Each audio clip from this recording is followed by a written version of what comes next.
교재 61페이지입니다. 느부갓네살 왕은 두 번째 기이한 꿈을 꾸게 되는데 그 꿈 때문에 번민하게 되고 두려워합니다.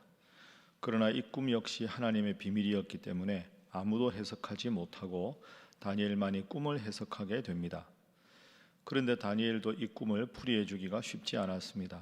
왜냐하면 큰 업적을 이룬 느부갓네살 왕의 교만에 대한 하나님의 진노가 그에게 임한 것임을 선포해야 했기 때문입니다. 이를 통해 그리스도인은 어떠한 상황 가운데서도 현실에 타협하지 않고 하나님의 신실하심만을 대변해야 하며, 또한 성취되는 모든 일로 인해 교만하지 않고 오직 하나님께만 영광을 돌리는 겸손한 삶을 살아야 한다는 것을 깨닫게 됩니다. 오늘 이 사장은 느부갓네살 왕이 두 번째 꿈을 꾼 그 꿈에 대한 다니엘의 해석, 그리고 그 꿈이 실제로 이루어진 것에 대한 사건입니다. 느부갓네살 왕이 두 번째 꿈을 꾸었는데 아무도 그 꾼 꿈을 해석을 못합니다. 다니엘에게 부탁하죠. 하늘까지 닿은 큰 나무가 있었는데 그 나무가 갑자기 배임을 당하고 그 나무의 그루터기만 남게 됩니다. 그렇게 7회가 지나게 되고 느부갓네살 왕이 그 나무의 상징인데 그렇게 유리방황하다가 그 후에 7년 후에 다시 이제는 겸손해진 느부갓네살 왕이 하나님을 찬양하는 것으로 그렇게 본문이 끝나고 있습니다. 자, 느부갓네살 왕이 그렇게 대단한 위세를 부리다가 나무가 느부갓네살 왕이라 그랬죠. 그 나무를 어떤 한 사람이 와서 밑둥을 자릅니다. 그럼 나무가 다 넘어갈 거 아닙니까?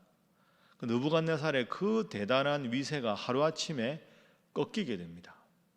그 꺾이게 된 후에 7년간 느부갓네살 왕의 비참한 모습을 한번 본문을 통해 확인하겠습니다. 자, 33절 말씀.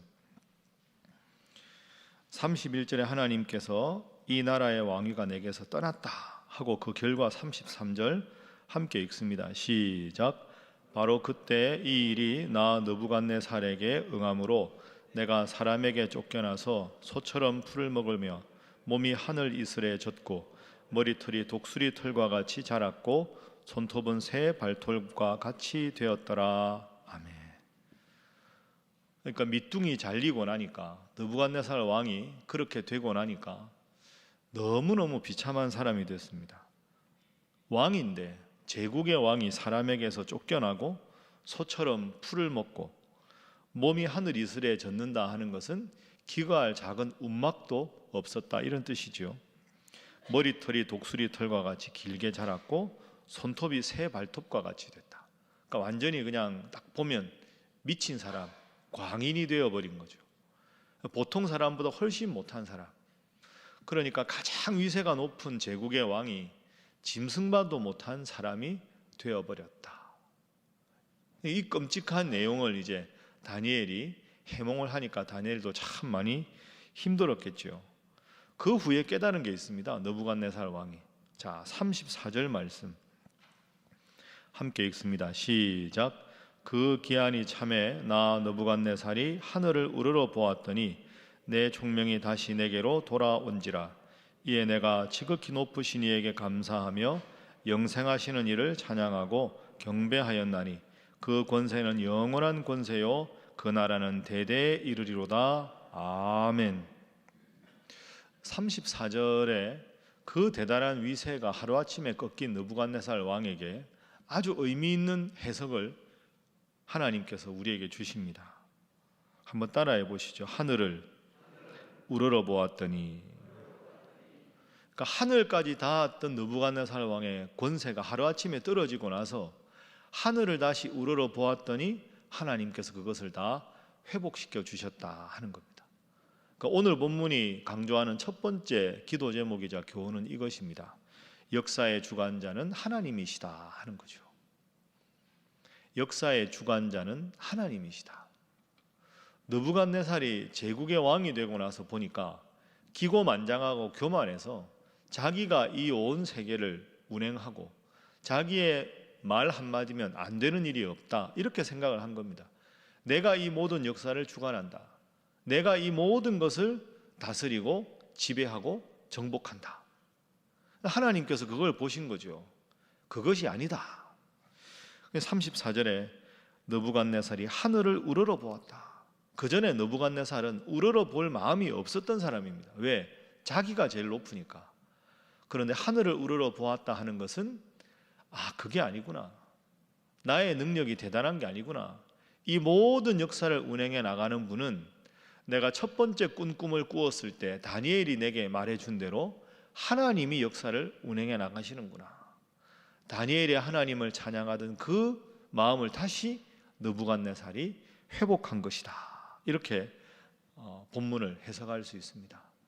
여러분, 눈에 안 보이는 이 역사, 이 우리의 모든 숨결과 이 우리나라와 온 우주의 역사를 하나님이 운행해 나가는 줄로 믿습니다. 그 믿음이 있어야 우리가 기도할 수 있고, 그 믿음이 있어야 어려운 일이 있어도 하나님의 또 다른 뜻이 있겠지 하고 해석할 수 있는 거죠. 제일 좋은 건 느부갓네살 왕의 그 교만이 꺾이고 이런 비참한 일을 겪은 후에야 느부갓네살은 깨달았는데, 우리가 오늘 이 말씀을 읽는 이유는 우리가 그렇게 정말 심각한 나락에 떨어지기 전에 오늘 이 느부갓네살의 교훈이 나에게 말씀하시는 하나님의 교훈이구나 생각하시고, 하나님이 내 삶의 주관자요 역사의 주관자임을 다시 깊이 고백하는 여러분 되시기를 주님 이름으로 부탁합니다. 그러면 우리가 이 질문을 할 수 있습니다. 왜 느부갓네살이 그랬을까? 왜 하나님은 느부갓네살을 그렇게 비참한 광인의 지경에 이르게 하셨는가? 우리가 이렇게 느부갓네살 왕의 33절 모습처럼 비참하게 되지 않으려면 어떤 점을 경계해야 하는가? 그걸 우리가 알아야 오늘 본문을 잘 읽은 게 아니겠습니까? 왜 느부갓네살 왕이 이렇게 제국의 왕이 비참한 지경에 이르게 되었는가? 그 이유가 있습니다. 자, 그 이유가 10절 말씀에 보면 느부갓네살이 이렇게 말합니다. 내가 침상에서 나의 머릿속으로 받은 환상이 있었다. 내가 본즉 땅의 중앙에 한 나무가 있는 것을 보았는데 높이가 높았다. 자, 11절 말씀 함께 읽습니다. 시작. 그 나무가 자라서 견고하여지고 그 높이는 하늘에 닿았으니 그 모양이 땅 끝에서도 보이겠고. 아멘. 그 나무의 위용이 대단하죠. 12절에 보면 잎사귀가 아름답고 열매는 많아서 만민의 먹이가 될 만하고 들짐승이 그 그늘에 있고 공중에 나는 새는 그 가지에 깃들이고 육체를 가진 모든 것이 거기에서 먹을 것을 얻었다. 그럼 이 나무는 누구냐? 22절에 다니엘이 분명히 말합니다. 왕이여, 이 나무는 곧 왕이시라.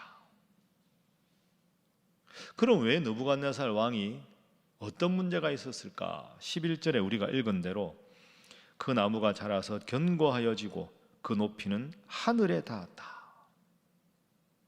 그 높이는 하늘에 닿았다.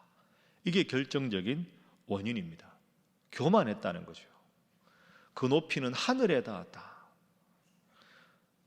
그 모양이 땅 끝에서도 보였다. 모든 동식물과 사람들이 그 나무 때문에 살아가더라. 그러니까 이 나무는 내가 이 모든 동물을 먹이고 모든 새들을 먹이고 깃들이게 하고 모든 사람들이 나를 우러러 본다. 이렇게 생각을 한 겁니다. 왜? 자기의 높이가 하늘에 닿았으니까. 그런데 방금 제가 여러분과 함께 읽었던 34절 말씀에 뭐가 나왔습니까? 하늘을 우러러 보았다. 여러분, 이 두 가지의 절묘한 대비가 오늘 본문의 핵심입니다. 느부갓네살이 제국의 왕이라 승승장구하고 형통하다 보니까 그 높이가 하늘에 닿은 겁니다. 내가 이 역사를 주관한다. 내가 이 모든 것을 다스린다. 하나님 보시기에는 하나님이 역사의 주관자인데 내가 한다. 이야, 느부갓네살 두고 보다가 너는 안 되겠다 치신 거죠.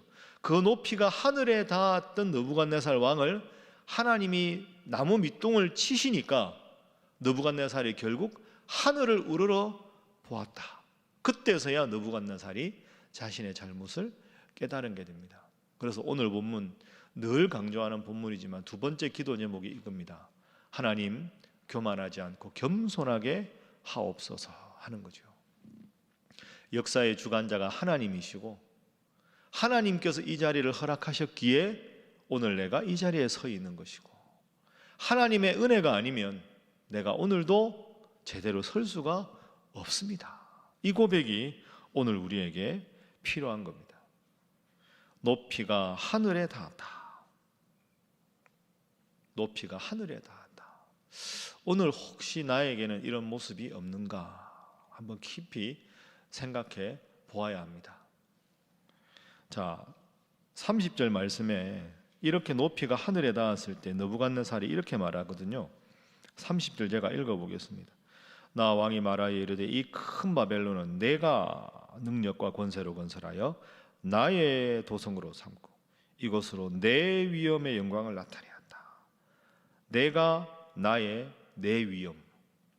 그러니까 딱 그 말씀을 듣고 하나님께서 31절에 하늘에서 소리가 내려 이르되 느부갓네살 왕아 내게 말하노니 나라의 왕위가 내게서 떠났느니라.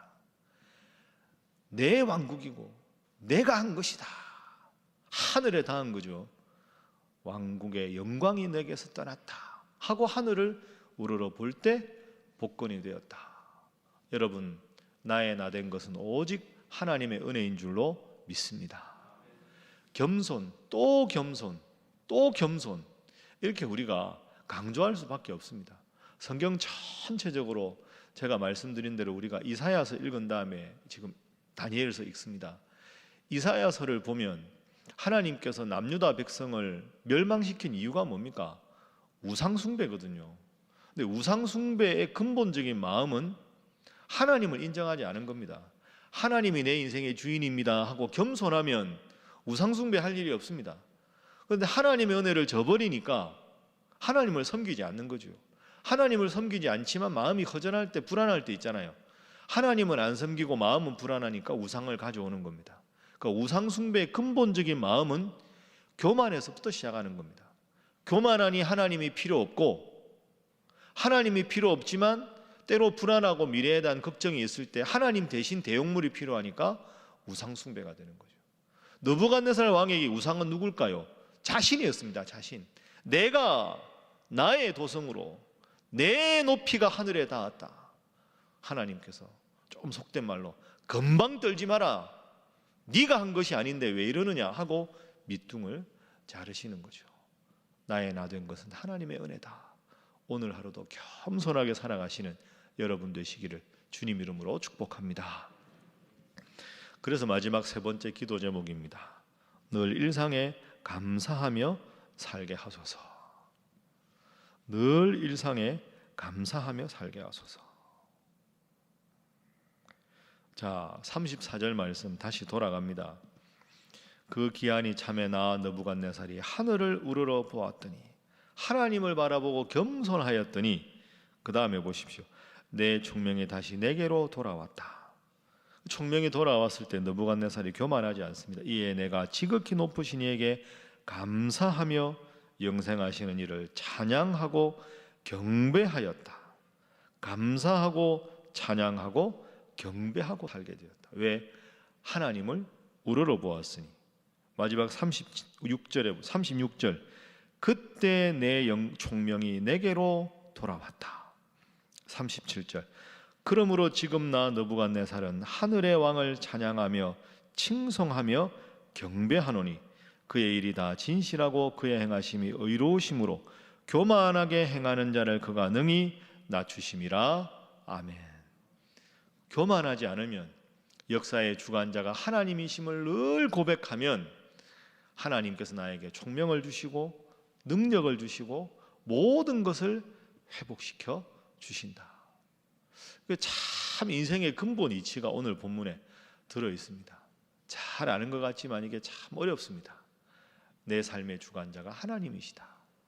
그리고 겸손하게 살아가면 하나님께서 모든 것을 나를 위해서 다시 회복시키시고 돌아보시고 나를 사랑해 주신다. 여러분, 이 신앙인의 가장 근본적인 것 오늘 하루도 생각하고 이 코로나의 광풍 속에서도 또 여러분의 인생에 지금 크고 작은 어려움이 있고 큰 기도 제목이 있고 답답한 마음이 있더라도 하나님을 원망하고 등을 돌려서 이 느부갓네살 왕처럼 그럼 안타까운 지경에 빠지기 전에 오늘 이 말씀이 나에게 주시는 말씀이다. 나도 모르게 내가 교만했구나. 내가 모르게 하나님 앞에 너무 부족했구나 스스로 철저하게 깨닫고 겸손하게 하나님 제 인생의 주인이십니다. 일평생 겸손하게 하옵소서. 그 마음으로 감사하며 하나님 찬양하며 경배하며 살아가시는 여러분 되시기를 주님 이름으로 부탁합니다. 기도하겠습니다. 하나님, 역사의 주관자 하나님, 교만한 자를 치시는 하나님, 일상에 감사하고 살라고 말씀하시는 하나님, 오늘 내게 주시는 말씀으로 받습니다. 익히 아는 말씀이라 치부하지 않게 하시고 혹 나의 언행심사에 교만한 점이 없었는지, 하나님 앞에 불충한 점이 없는지 다시 돌아봅니다. 하나님 함께 하여 주시고 느부갓네살의 이 부족한 모습, 저의 모습이니 회개하고 다시 결단하는 이 새벽 되게 하여 주시옵소서. 그렇게 기도하시고 또 그런 우리 신일교회 될 수 있도록, 그런 우리 가족이 될 수 있도록, 그런 우리 이 나라가 될 수 있도록, 그런 우리 선교사님들 될 수 있도록 다 함께 주님 앞에 기도하겠습니다. 주여 믿습니다. 주여 믿습니다. 주여 믿습니다.